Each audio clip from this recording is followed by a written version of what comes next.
Welcome to the Richmond Leadership Lab, featuring business and nonprofit leaders across Richmond, Virginia. Produced and hosted by Filmspire and Ben X.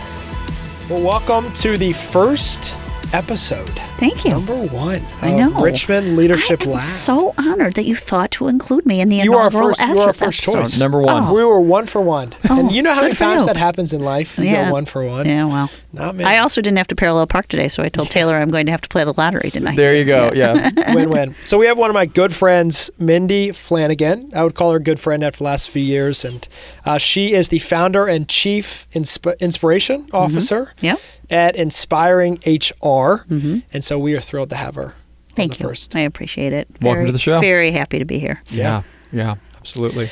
So for starters, we're going to dive into a few different things today. We're going to talk about your story. We're going to talk about your background. We're going to talk about some HR-related advice and questions for other CEOs and other leaders in the Richmond community. But first, why don't you spend a couple minutes, tell us a little bit about your background, where you were born, where you're raised. Obviously, I know some of this. You're passionate about certain sports teams. Yeah. Thank you very much. Mindy Flanagan, Chief Inspiration Officer with Inspiring HR. I don't even we have been networking and collaborating long enough now that I don't even remember where we first met. Do you? I don't either. It was probably 5 years that's ago a good thing. somewhere. Yeah. Love it when that's that a good happens. I know. Yeah. You're just friends at this point. Yeah. So I am born and raised in Syracuse, New York. Decided I couldn't make the career for myself that I wanted in Syracuse, New York, and I also didn't want to live in 6 months of winter anymore. So I worked in the PEO industry, the professional employer organization industry, for 3 years in Syracuse as a payroll representative, fresh off getting what used to be called personnel and labor relations, but technically is an HR degree from the State University of New York at Geneseo, one of the SUNY schools. Got 3 years of PEO payroll experience, and then just decided Syracuse wasn't for me. This is the window to go, and I packed my entire little life into my little red Nissan Sentra, got on the auto train, and moved to Florida. So, Florida. Yep. Very different than New York. Very. Yeah. Now, I had the benefit of my grandparents being very happy to open up their second bedroom to me for a period of time until I found my footing. And what happened? Went right back into the PEO industry. In fact, the parent company of the office that I worked in Syracuse, New York, was down in Florida. And for those of you who are familiar with the PEO industry, the mid to late 80s into the early 90s is when it really started to boom. So I had no idea 3 years of payroll PEO experience would really serve me well in Florida. Right. But apparently it made me attractive hire, and I finally got to do field account management and HR consulting work. And then eventually got promoted up to the corporate office in the Bradenton, Sarasota area, and was very dedicated in my career for a period of time. My mother got very anxious about, are we going to get married here and give me some grandchildren? I mean, what are you doing here? So, and then at some point I realized through friends that sort of jabbed at me that I wasn't going to find Mr. Right in Florida. And when a recruiter called and said, this PEO wants to hire you in Washington, D.C. and they'll pay to move you, I'm like, yep, I'll go. Let's go. So I went. And if you look at it, Syracuse, 6 months of winter, Florida, hot, 75% of the year. I had a lot of fun, made wonderful friends I still keep in touch with. Really hot, too. Really hot. Like summertime. like summers. Yeah. It's like brutal. Yeah. And some people love that. So, hi, Julie, if you're watching. I know you love it. Julie's on my team. Actually, Julie and I work together in Florida, and she's just such a gift. So they just relocated back to Florida. So she's not built for the Northeast, and I'm not really either. So anyway, I'm not either. I mean, the Mid-Atlantic has been a nice middle for me. Right. Like, it's a little too cold in Richmond for me right now, I must say. Like, I'm walking the dog, and I'm like, I'm not built for this kind of cold anymore. So D.C., sure enough, 6 months later, met who eventually became my husband. Still working a lot, still working in the PEO industry. Then I had my daughter, and everything really changed because I had a rough pregnancy. And thankfully worked for a very progressive PEO at the time who allowed me to work from bed while I was on bed rest. That's amazing. This predates Wi-Fi. Yeah. We had that long cable from the Wi-Fi downstairs running up the stairs to the heavy Dell laptop with the dial-up Citrix thing on my laptop. Amazing. I had a little refrigerator that became my nightstand, and my husband was working full-time for a home builder and trying to build our soon-to-be home at the same time. And now his wife's on bed rest. Super interesting time. That could be a whole nother story. Yeah. Oof. But I tell this because this is what I learned during that period of time. For me, at that juncture in my career, remote work works. And nobody was doing remote work then. I just had the good fortune of working for a rather progressive Brian McComas, if you're out there, thank you. Very progressive. We trust Mindy. We trust her to do the work from the bed. Thank God. I mean, I can't even imagine watching soap operas and Price is Right every day for a 3-month period of time. So Sounds miserable. yeah. So anyway, but true to form with me, I'm very type A. New baby, sitting in the swing in my office in my new home, working while I'm out on FMLA. HR people should know better, but if you're type A, you're type A. But I realized if I went back to work, my daughter would not know me because I'm not disciplined enough with boundaries. I still struggle with it at home, but at least they're my boundaries to set. So my husband came home. I said, I'm not going back to work. He said, What did okay. he say? Yeah. Did the stay-at-home mom thing for a few years, and then when he got an opportunity to move here to Richmond, that was my window to say, I'm going to do this. I'm going to do this. I started to form a business plan.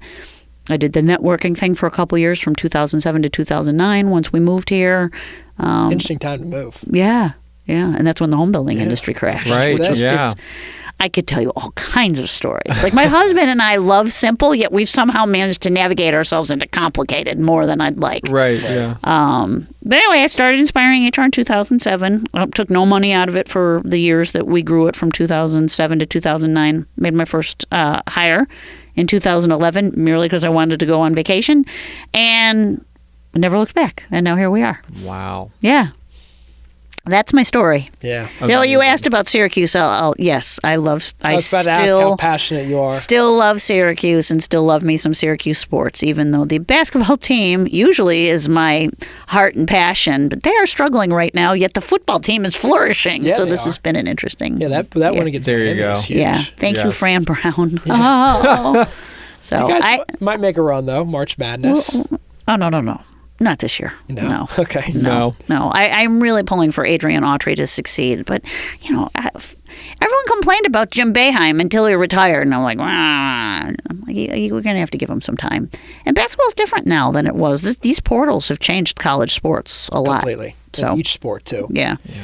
How would you say, like back in 2007, like taking it back to starting Inspiring HR, did you have the idea for a while? Or when you moved to Richmond, you were like, this is just what I'm going to do now? I accumulated all of these things over a period of time that for some reason I didn't let go of. Templates, guides, materials. But, I had the good fortune in the PEO industry to be out in the field building relationships with small business owners early. Even when I was running payroll, they would depend on you. You built a relationship over a period of time as an account manager.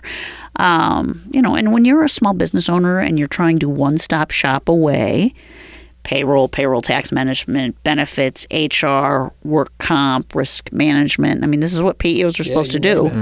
And it's a Legal. lot. And it's, And it was very different in the 80s and 90s than it is now. So, mostly because of benefits changes. Right. And the work comp market, and PEOs trying to bankrupt the work comp market. But anyway, I just saw this window. I saw a window between everything I had accumulated, my experience, loving the energy I got out of being out of other entrepreneurs and believing I could do something like that, or at least I could build something like that worked for my life. Mm-hmm. I had to be at it for a few years to say, okay, well, I created remote work works for myself. Why can't I create this for others? And it sort of aligns with growing a client base. So, and ultimately, I love client service. But if you really peel away at where my passion is, I really love to lead. Taking great care of clients, I believe is a byproduct of what I was designed to do, which is have a vision and lead a group of people and provide skilled HR consultants the same opportunity I had to have your cake and eat it too. Love your HR career, build great relationships with clients. But for us, 30 hours a week is full time. So I'm true to form with HR done differently. Yeah. I was about to say, we can transition a little bit into like specifically inspiring HR. And I know Taylor will take over some of this, but the 30 hours a week and making that work. Now, that's not me. That's everybody else. That's what I'm saying. But it's also by choice. I mean, again, remember I said I'm type A. Yeah. 100%. 100%. Now, Mindy, I saw your title on LinkedIn is Chief Inspiration Officer. Yes. Which I love. Good. I want to ask you about like where did that come from? What does that mean to you? It obviously aligns with your company. I liked it too because my company, Filmspire, our mission is to create films that inspire action. So have that inspiration piece in common, which I love. Well, you and I are paired well. Anything that's got inspire and inspiration in it, I'm here for it. So where did that idea I'll be the Chief Inspiration Officer, and what does that really mean to you? I never really wanted chief title anyway, quite honestly. But if you're going to grow to scale and build out systems and processes and people management that supports that, I don't think flat organizations work. I think it makes things really confusing. I think it really muddies the water with accountability. So whether I liked it or not, I needed a title. And I needed a title that worked for a future hierarchy for which we could expand on.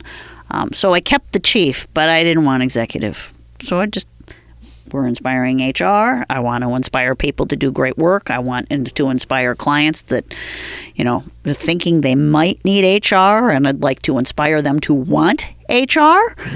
It just worked. I might ditch it though. Change it up. Well, because now that we're such big followers of EOS, right?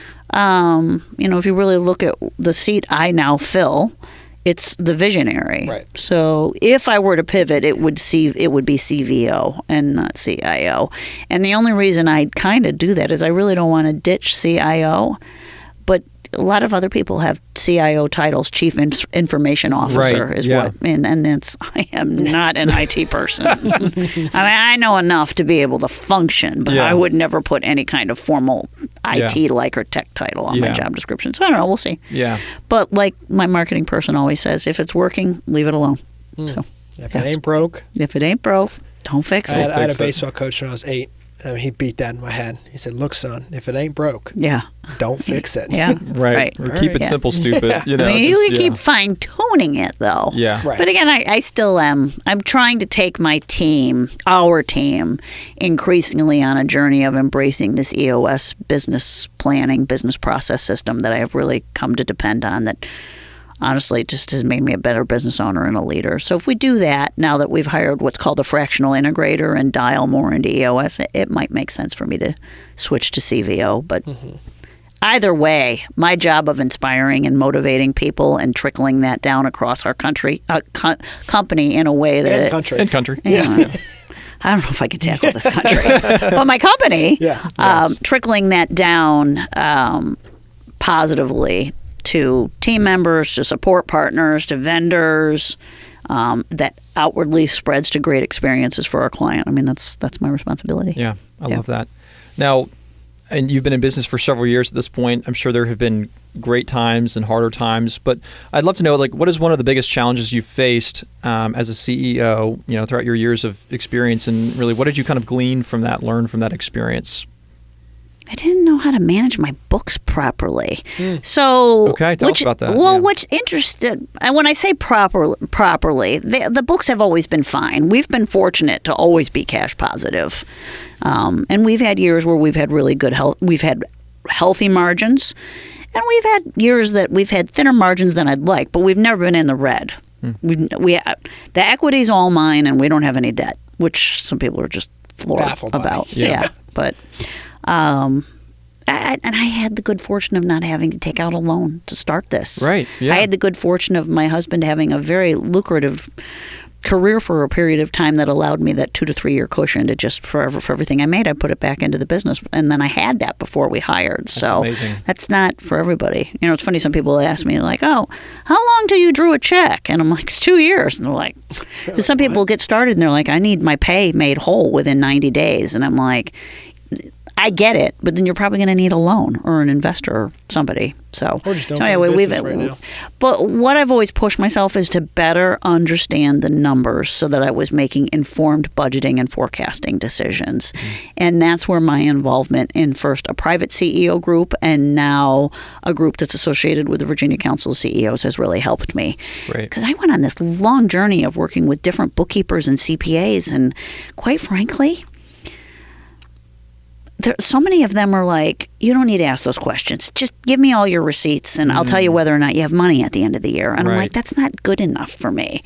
I kind of am a little bit of the asshole in a way, only because I really want to understand things. So probably sometimes in too much detail, and I struggle with getting too far into the weeds and perfection paralysis. And I have people, I have people around me that help me correct that now. But I mean, ultimately, at the end of the day, what always nagged at me is when I pull up our P&L at the end of every month or the end of every quarter, how am I feeling about, is this organized correctly? How am I feeling about these numbers that I'm looking at?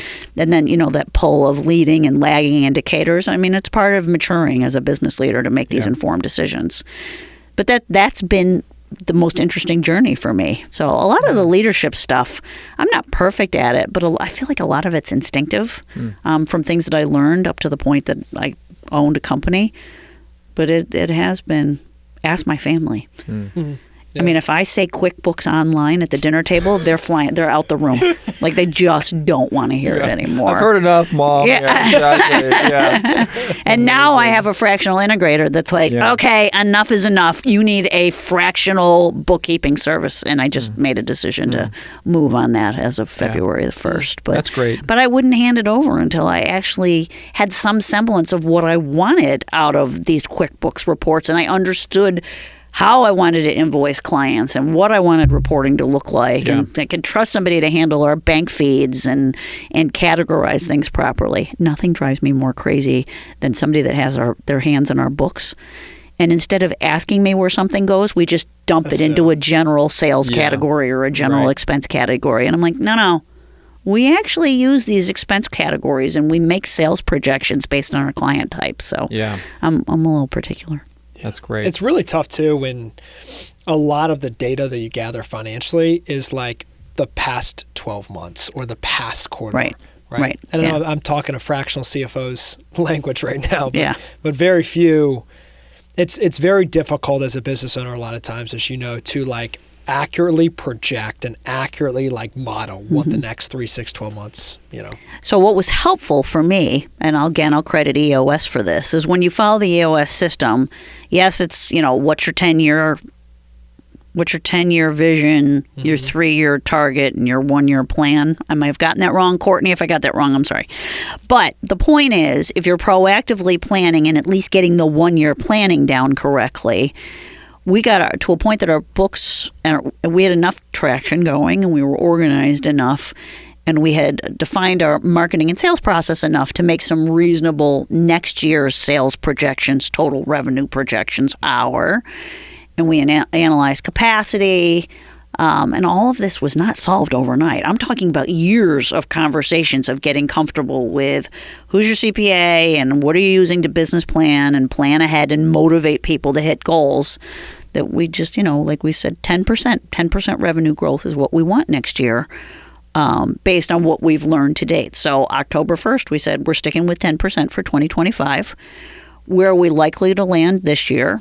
What's 10% more of that? And then what does that mean for our marketing, sales, close deals, and client retention numbers to make that number a reality? So I credit EOS for that because EOS says, you know, do a revenue goal. Okay, we're going with 10%. We know we can handle that capacity-wise. So and you can kind of build out from there.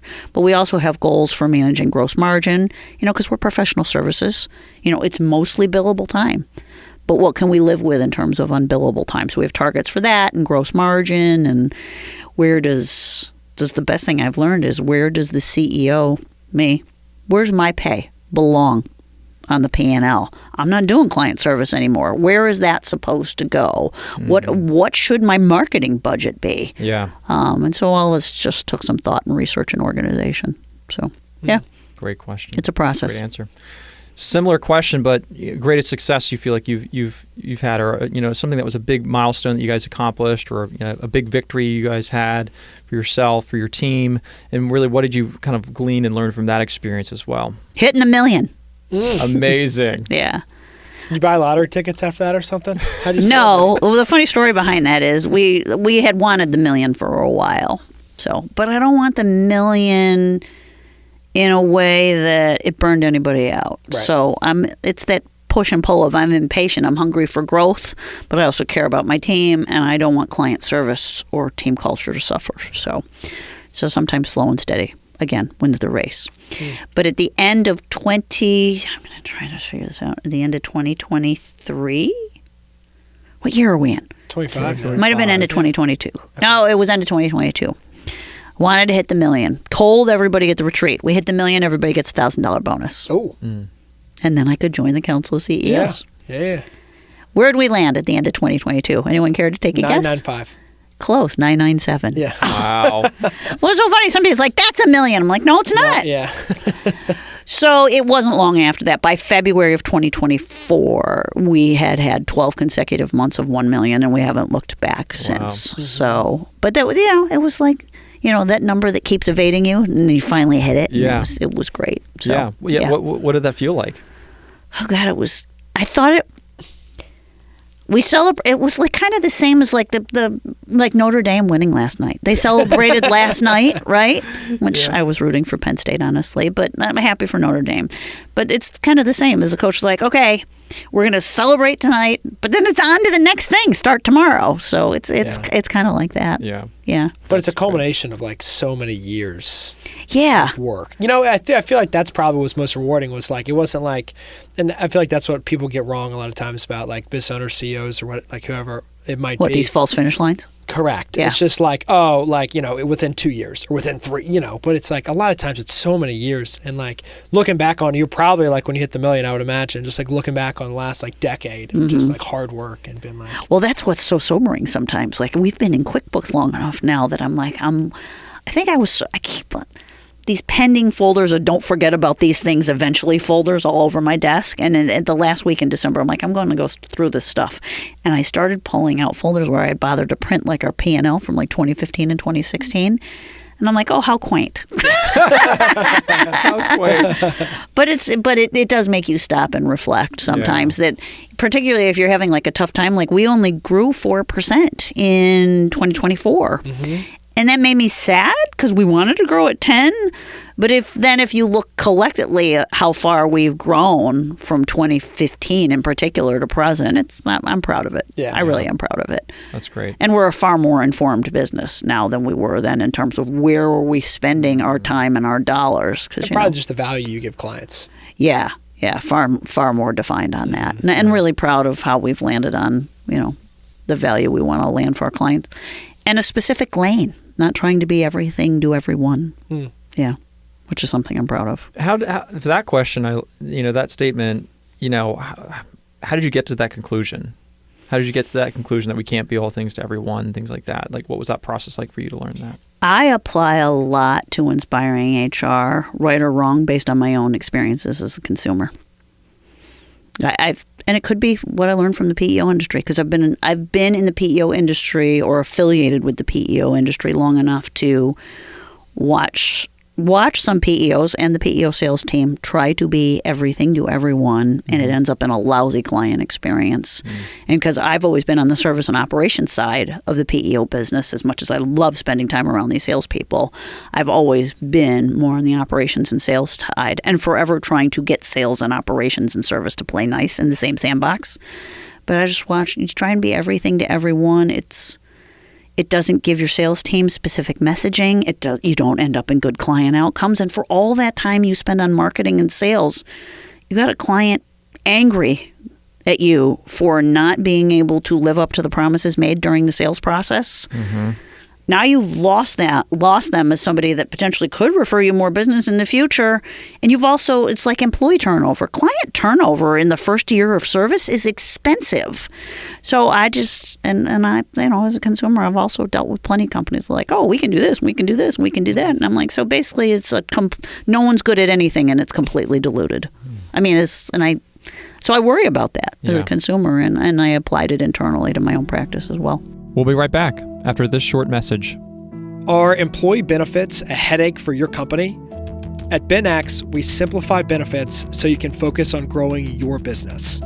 From custom benefit solutions to cutting-edge technology, we make it easy for companies to take care of their teams. Visit benxconsulting.com to see how we can simplify benefits for your growing company. Your story is powerful, but is it reaching the right audience?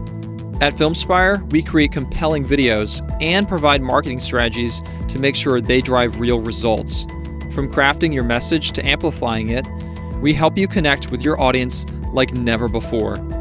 Ready to inspire? Let's tell your story. And now, back to the show. Great point.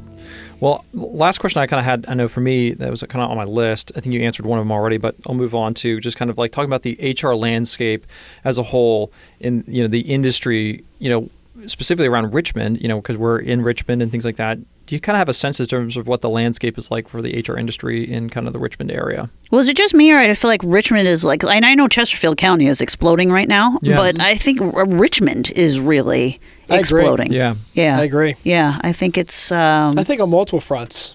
Population, we got to fix our water growth before any more people work here. We're one snowstorm away from everything falling apart. Yeah. It seems like it, yeah. Well, if you think about it, if anyone's been paying attention, I mean, what do we hear all the time? We got to fix infrastructure, got to fix infrastructure. And it just keeps getting punched down to the next administration, and at some point it's going to catch up with you. So, but I'm really encouraged by not just some of the bigger corporations coming into Richmond, but the influx of entrepreneurial enthusiasm in Richmond, and more people wanting to venture out on their own and create a culture, create a team, much like on the journey I've been on.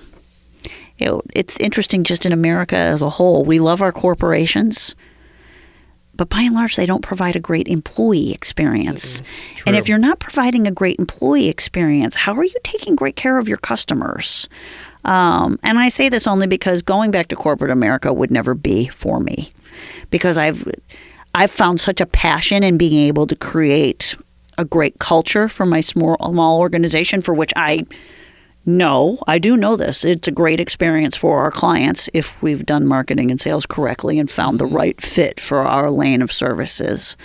That I love buying small. I mean, I'm just dialed further into small business, small business, because this is the waters I swim in. But they care. Yeah. And there's less layers, right? You try and get a credit or a refund from a small business. Sometimes even still me, I'm like just writing a check and mailing it to them. You don't have to fill out a form and wait for corporate approval and 4 to 6 weeks. Yeah, 5 different customer service reps that you call to follow up with this have no idea what you're talking about. I mean, I worry about all these layers in corporate America that really just make things really difficult for consumers. Like that poor guy stuck in that Waymo cab in California. Yeah, I saw trying to call in, and he's talking to AI on the phone to try and let him out of this cab. I mean, it's just like, come on. Yeah. Yeah. Yeah. One of the stats I calling Comcast, because, that's always fun. Yeah. One of the stats I always love, and I always get it wrong, but it's like 48% of workers work for a small business. And I think they define small business. It's either under 100 or under 250. It's probably 250. I forgot the exact number of employees, but it's like MasterCard did a study, and it was like 48% of workers are employed by small businesses. Yeah. And it's like, that's a bigger number than a lot of people think. It is. There's I forgot how many millions of small businesses. Yeah. And that's what I'd always encourage people to look at. Like big corporate America. I mean, look, I'm guilty of buying a lot of stuff through Amazon, just like everybody else. But I can't help but wonder if we're not increasingly on this shift with the younger generation coming in of they're painfully aware how poorly some of those Amazon employees are treated. Yeah. And right or wrong with social media, it gives a spotlight to how employees used to be treated was masked. It's not so masked anymore. Yeah. So it's going to be a super interesting time for HR, for me in particular, to see where any level of company culture heads, what small business owners choose to make of a culture, and where these large corporations will go, and what will be the pushback. I mean, Chase Bank, Jamie Dimon, he gets plenty of headlines. He's mandating return to work 5 days a week. And I don't agree. It's not my call to make, but I'm super curious what 3 to 5 years of data will tell us following this demand to return to office. Did he lose a lot of intellectual capital over this, or were they really better off? Right. But I don't think we're going to know for a while. Yeah, I agree. Yeah. So kind of shifting a little bit more towards like the specific HR advice. Obviously, that is your lane of expertise for sure. Well, I kind of know it less now. Yeah. Fair enough. I had this whole team that remembers ADA and FMLA stuff that I don't even remember anymore. Yeah, but but I'm always good for an opinion. Oh yeah. So the last few minutes, I want to make sure to touch on, because a lot of the listeners of this show and of this podcast are going to be like CEOs, small business owners, leaders in Richmond. And so I want to give you a couple quick questions on the HR side. Sure. One thing, I guess the first question is, what is one thing most small business owners get wrong about HR? And I'll define small business as under 100 employees. I can play catch me if I can. I don't need to, with labor law compliance. And I really don't want to harp on labor law compliance, but I think they think I didn't know is a defense, and I can do whatever I want because no one's going to catch me. Like in the compliance regard? In the compliance regard, yeah. You might be right. I mean, everyone asks me, for example, about posters. Yes, you're technically supposed to have posters up. Now, here's the reality. Is somebody from the Department of Labor randomly walking around Richmond business parks finding people for not having their posters up? No. But the thing is, you keep getting compliance wrong and make enough employees, soon to be ex-employee, angry. Eventually, them complaining to one of those government agencies might get you audited and fined. So, I'm more of the why take the risk. It was actually funny. I saw that with the company. Did you? Yeah, interesting. A couple years ago. That I won't name on air, but a couple years ago, one of their employees was disgruntled. I forgot why, but that employee then went to the DOL. Yeah. Yeah. That'll open up a can of worms. Can you imagine? Yeah, going to the DOL. I mean, then everything. Was it failure to pay overtime?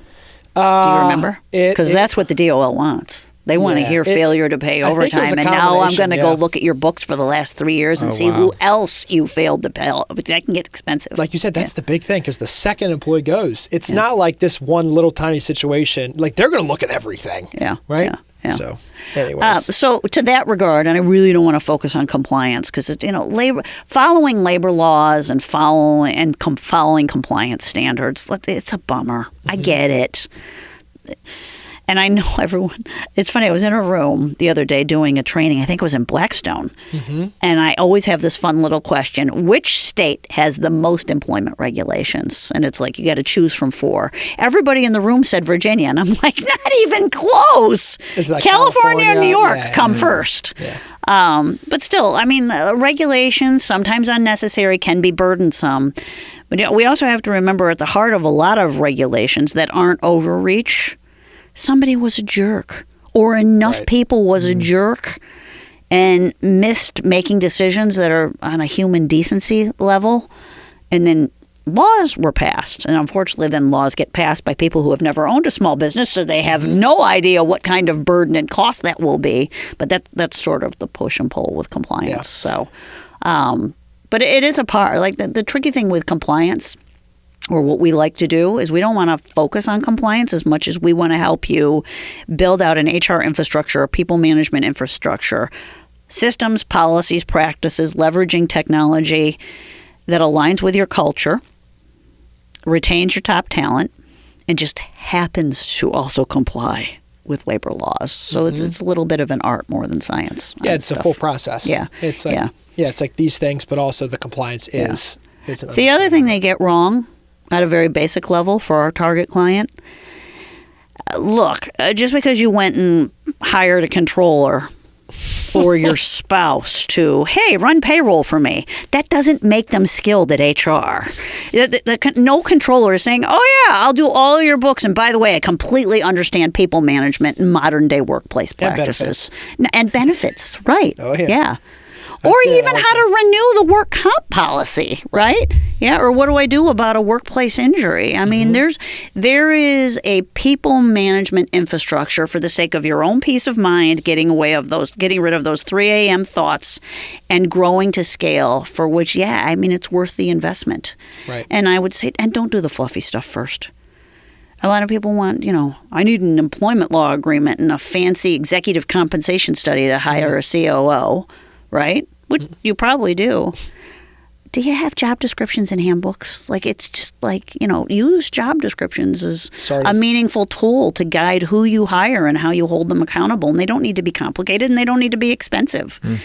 And for the handbook, I love so many employment law attorneys out there. I really do. But you guys don't know how to write handbooks. I'm sorry. No one wants to read all of that legalese. Right. There is a way to demonstrate policy that follows labor laws without making it this scary, contractually binding $4,000 document that just sits up on a shelf and nobody wants to open. Right. So, yeah.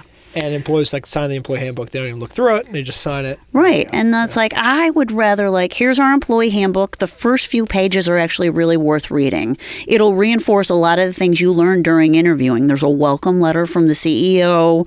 We restate our vision, mission, and values because all of that trickles down into how you will feel here as an employee. And yes, there's benefit information in there, and it'll answer questions about paid leave. And yes, we do have policies in there that remind you to not harass or discriminate against anyone around here. But, and it's also not complicated. So, plus, even yesterday I was in a sales call and the gentleman said, I hate our handbook. And I said, well, what's the number one thing you hate about it? Well, I paid an attorney $3,500 for it, and it doesn't even have a table of contents that allows me to click through it. And I'm like, what? I mean, this is a really basic Microsoft Word function. So he's like, I hate it. I want to scrap it. I'm like, well, at least it'll answer our customization questions. So go ahead and send it to me. But, yeah. Well, it'll be interesting to see, kind of, as you mentioned earlier, the post-COVID world, right? Now that Amazon and some larger companies and even some companies I know around here are now mandating, if it's not 5 days, it's 3 days, right? Or 4 days in the office. Right. I'm good with hybrid. Yeah. I think hybrid's good. Because your team has done a great job remote, what advice would you give other business owners and other HR leaders in Richmond how to manage a remote team or a hybrid team, right, effectively? How do you keep the culture? How do you manage them effectively? I'll give a learn and then some advice. Here's the learn. Not to generalize, but I would have a hard time believing that a professional with less than 5 years experience is ready to work remote. I think you are a more effective remote works professional when you've already developed good, autonomous, disciplined time management. I can fend for myself. I don't need to rise with the tide skills. I think I was ready for remote works because I had been in the office for a long time. And I embrace it as an opportunity to get things done without what we affectionately call the hallway ambush. Right? The things that derail you throughout the day, right? If you're type A and you want to get stuff done, you don't want people derailing you. You don't want to be pulled into meetings that you don't need to be a part of, or meetings that could have been an email. And 20-minute conversations, it could have been 3. Right. And that's always the tricky part, right? Yeah. If you're in person, you don't want to be dismissive to people. Right. I had to work with people a long time before I'm like this guy Frank that I used to work with.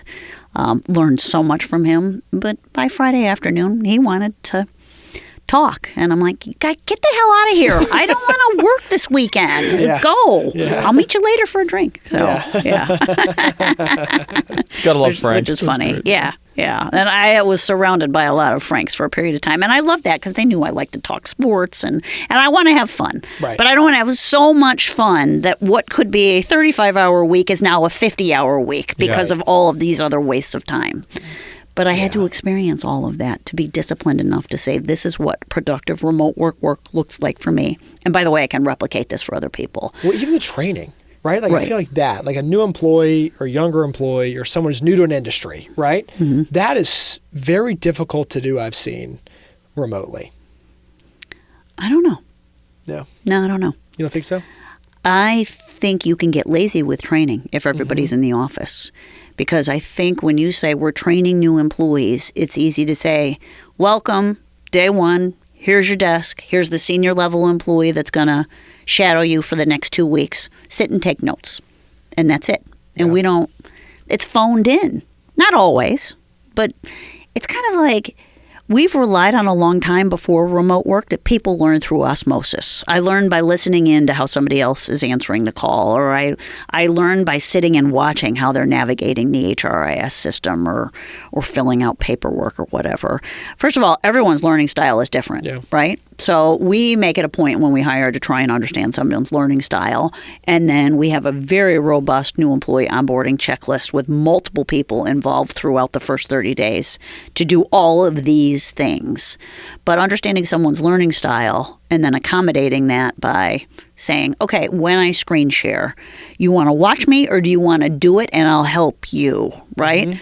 Are you a type of person that wants to read standard operating procedures? I don't, but we have them. And some people, like we have a new employee who started a year and a half ago, and she said, I'm still reading the SOPs. And I'm like, oh, good for you. But, you know, I know what I'm doing. Yeah. So, but if you've bothered with HR infrastructure and you've bothered to understand their learning style, and sort of to the question you've asked, we've invested over a period of time in a very connected, supported, collaborative culture that leverages technology well to do that. I think you can succeed in new employee in onboarding in both environments. I think you just have to figure out what is the recipe that makes that employee feel. You're not just checking a box. How do they feel during their first week, their first 30 days, their first 60 days, their first 90 days? And what's your goal? How self-sufficient do you need them to be by when?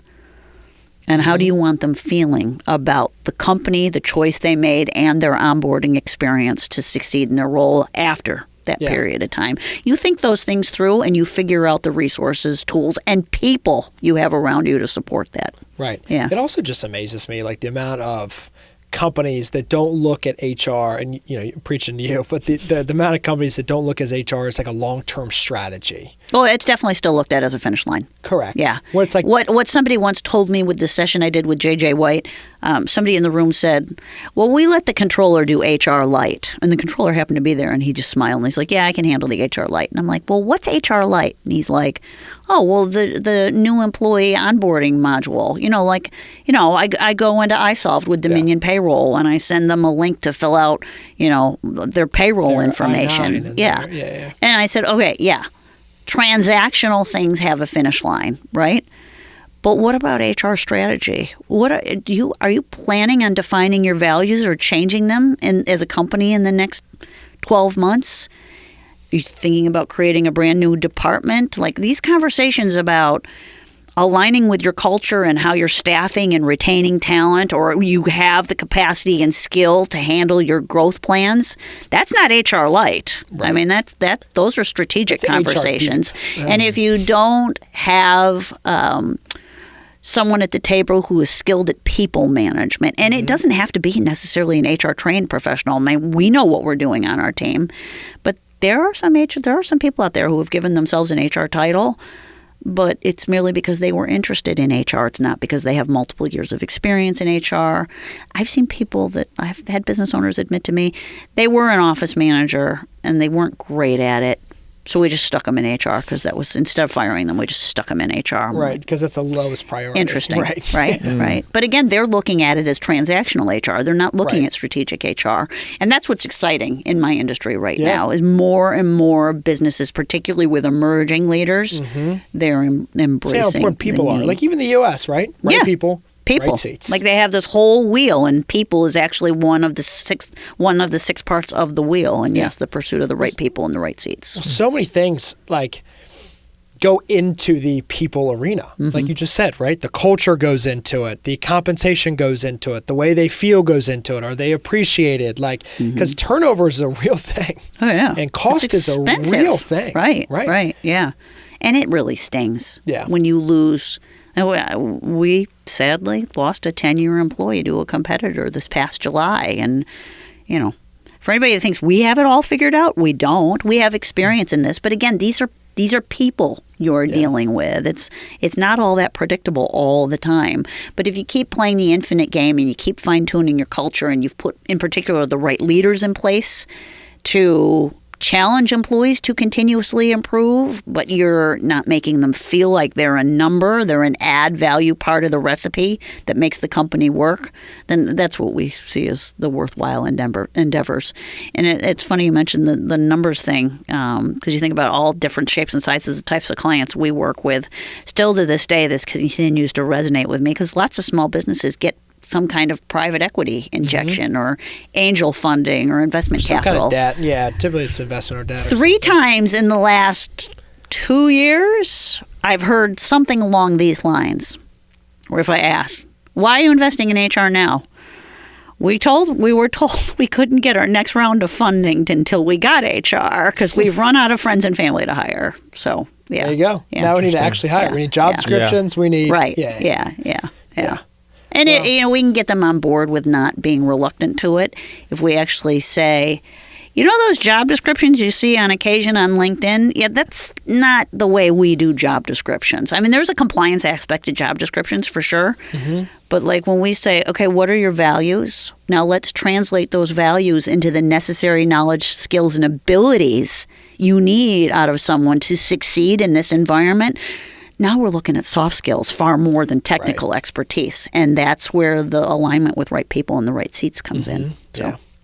Well, that's awesome. Well, Mindy, this has been a phenomenal conversation. Yeah, I loved it. It was great. Yeah. I mean, ranging from your story to some HR advice, which I think everyone needs, even if they don't realize it. Last thing is we have a question presented by the Virginia Council of CEOs. Yes, I'm familiar with them. Yeah. Have you ever heard of them? I have heard them. Hi, Scott. Yeah. As a CEO, it can be lonely on the top. Very. How do you deal with that challenge?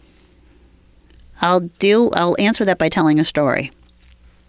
Long before I hit the million, I was already lonely. And as much as I am transparent with the leader team, then and now, there's still certain things you don't talk to them about. Of course. I mean, it's the element of how business works. So I started with a business coach. Outgrew a business coach, found a private CEO group before I qualified for the Virginia Council of CEOs, and then eventually migrated my way up to the Virginia Council of CEOs. So like anything, it's a journey of what makes sense for me now versus what am I aspiring to get involved with when I'm ready and I qualify. That was my own experience. But if I went from business networking mastermind groups to saying, I need a more direct collaborative partner to bounce these confidential things off of, but I don't want to give away equity. So now what am I going to do, right? Right. And that's where I started with a business coach. So that's been my journey. Mm-hmm. But if you can admit it's lonely up top, you look for people that can be your allies, whether it's in a group or an individual, that can help you overcome some of your own head trash. For me, it was better boundary management so that I wasn't working as much. I mean, as silly as that sounds, but it took a year of a coach to say, your husband's going to keep being mad at you unless you actually decide you're going to be done with work at a certain period of time. And when you shut the home office door, you don't go back in there. Like sometimes we just can't get out of our own way. Mm-hmm. And we don't know what we don't know. Yeah. Like how to set a marketing budget. Right. I operated for years without, I'm like, come on, we're just going to guess at this, right? And even like the research I did online, I wasn't getting an answer. Like, this feels right. Enter a CEO group. And I'm like, look, I just looked at them and I said, I'm not happy with my P&L. And in particular, I don't know what I'm doing here with marketing. And I just looked at the group. There's 12 of them or 11 of them. And I said, how does a professional services company set a marketing budget? And a guy who owns a marketing firm raised his hand, it's 5 to 7% of gross revenue. Awesome. Yeah. Thank you. Now I have a marketing budget. That's all I needed to know. Yeah, right. I just know some lane that I need to. Because it's like there's online and you think it's right and you hope it's right. And I read and I listen to podcasts. I do all of these things to expand my knowledge. Yeah. But when the head of a successful marketing firm looks me in the eye with a specific answer like that, that's it. That's what we're doing. Yeah. Yeah. Yeah, especially with the industry, right? Yeah. Like that's that's so important. Yeah. Well, Taylor, do you want to mention the nonprofit real quick? Yeah, so one thing we're doing with the show for the Richmond Leadership Lab is that every guest that we have come on to the show, we want to ask them, what's a nonprofit that you really love and support, because we want to donate to that nonprofit of your choosing, basically. So for Mindy, is there a nonprofit that particularly rings true for you? I know you work with a lot, but what's a nonprofit that you what's hard for me is we have the good fortune of working with so many. Yeah.